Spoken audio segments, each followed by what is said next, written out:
Bien, comme je venais de vous le dire tout à l'heure, nous allons commencer avec l'accueil de Jennifer et Elodie.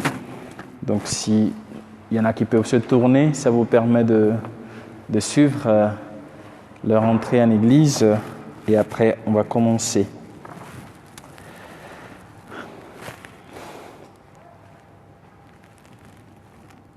Bien, chère Elodie et Jennifer,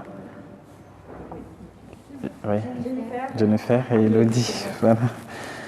Chère Marie-Claude et Anne qui les accompagnaient. Nous voici au début de cette célébration où nous allons les accueillir. Et donc, je venais déjà de mentionner vos noms, donc c'est déjà bon. Et qu'est-ce que vous demandez à l'Église en ce jour? La foi. Demandez la foi. Et que vous apporte la foi? La vie éternelle. Ah oui, c'est bien. Donc Dieu donne sa lumière à tout homme qui vient dans le monde à travers ses œuvres. Et il manifeste aussi son mystère invisible pour que l'homme apprenne à rendre grâce à son Créateur. Vous avez commencé par suivre cette lumière et maintenant s'ouvre pour vous le chemin de l'Évangile.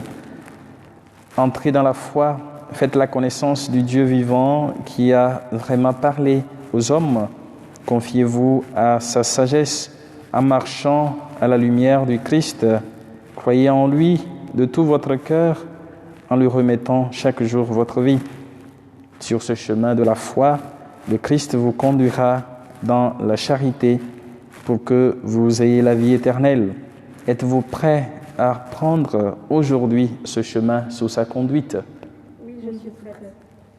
Très bien. Et la communauté est témoin. Hein. Donc vous qui accompagnez Jennifer et Elodie et qui les présentez à l'église en ce jour, et vous tous qui les entourez, donc la communauté, leurs proches, leurs amis, qui les entourez fraternellement, voulez-vous les aider à découvrir le Christ et à le suivre? Oui, nous le voulons.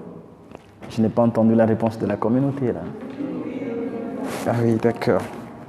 C'est bien.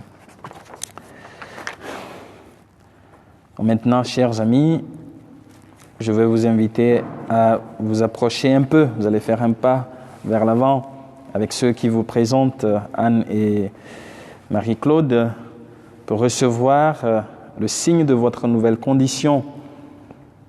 Donc, au baptême, en nous donnant votre assentiment, vous avez accepté notre vie et notre espérance dans le Christ. Aussi maintenant, pour que vous deveniez des catéchumènes, je vais vous marquer du signe de la croix du Christ, en même temps que le feront Anne et Marie-Claude. C'est toute notre communauté qui vous prendra dans son amour et vous assurera de son aide. Donc je vous marque du signe de la croix au nom du Père et du Fils et du Saint-Esprit. Vous pouvez le faire. À cause de l'épidémie, je ne peux pas vous toucher. Mais par contre, vous pouvez vous désinfecter pour... Voilà, d'accord. Et maintenant, je vous invite aussi, j'invite Anne et Marie-Claude à marquer vos sens. D'abord, sur vos oreilles, que vos oreilles soient marquées de la croix pour que vous écoutiez la voix du Seigneur. Et que vos yeux soient marqués de la croix pour que vous voyiez la lumière de Dieu. Sur vos bouches, vos lèvres, que votre bouche soit marquée de la croix pour que vous répondiez à la parole de Dieu.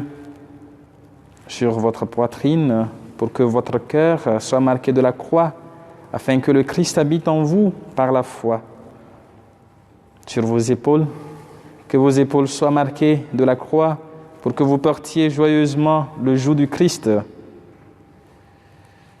Et puisque vous avez été marqués, je vous marque tous de ce signe du Christ au nom du Père et du Fils et du Saint-Esprit. Amen. Prions. Dieu Tout-Puissant, par la mort et la résurrection de ton Fils, tu as donné la vie à ton peuple.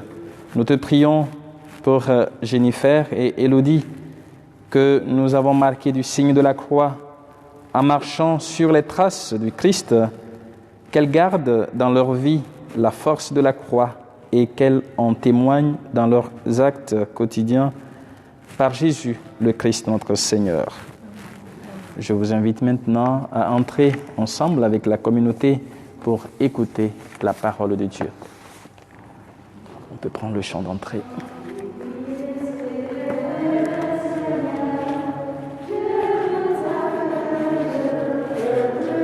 Vous pouvez lui remettre ça. Priez, célébrer son nom. Que